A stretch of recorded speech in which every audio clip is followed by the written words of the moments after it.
The Barangaroo development is one of the most iconic developments that you, the State Government of New South Wales, will undertake in contemporary city of Sydney.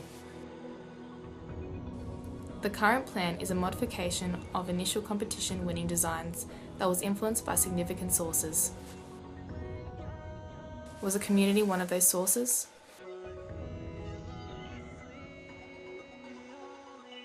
The Headland Park on the northern end of the site is a nice addition to a heavily built-up area. But has it been done before in the Royal Botanic Gardens, leaving this plan unnecessary? Most importantly though, the park will be welcoming during the day. But what about at night? The park might become a quiet scene for a scary movie, leaving us too scared to walk through it. What about the proposed underground car parks? Adding space to park your car may seem logical in providing economic value to the site and increasing convenience when working, visiting or staying on the site. However, will this increase the number of cars attempting to enter the already over-congested city? So have you considered the pressure this would place on existing traffic problems that haunt notorious Sydney? If driving then becomes difficult, people may turn to public transport, although it's clear that Sydney is already beyond its public transport capacity. In particular, the Sydney train network.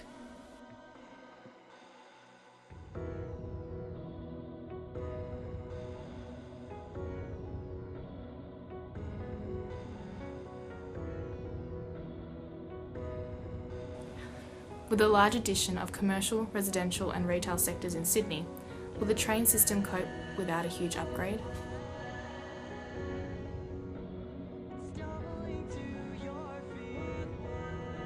The proposed light rail network will remove the stress of getting to Barangaroo from the CBD, however will not help travelling in and out of the city.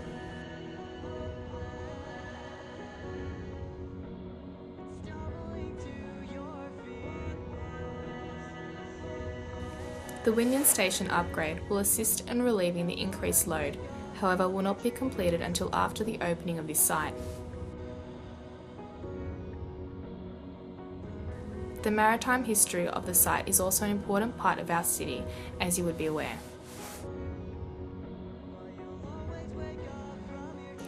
Removing the cruise ship docks will not only remove potential visitors and tourists to the site, but will remove the last string of history connected to the site in order to make room for the iconic international hotel over the harbour.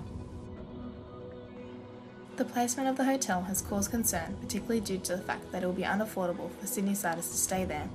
Therefore, it becomes a wasted element. These are some of the problems raised by the community in your Barangaroo review. A final report was addressed to the Minister in hope of design modification. The issues still remain. On establishing the Barangaroo review, you attempted to summarise the thoughts and concerns of us, the community, after calling for submissions from the public. Although the concept plan has been modified previously, there are still no modifications on account of the submissions from the community. Our advice to you is to listen to what we have to say and use our suggestions, as we are your prime market to use this site. Allowing the developer to have as much power as you've given them on such an important site will only result in a money-making development. Our submissions should be taken seriously and should definitely affect the design. The Barangaroo review was your idea, so don't just ignore it, use it. But what about those unheard? Your attempt to reach out to the public included a 21-day period of submissions from the public that was only advertised on your website. 230 people submitted their thoughts, of the 4.6 million people in Sydney. So how could it be done differently? The review should be made mass publicised to the whole of Sydney and each submission taken seriously.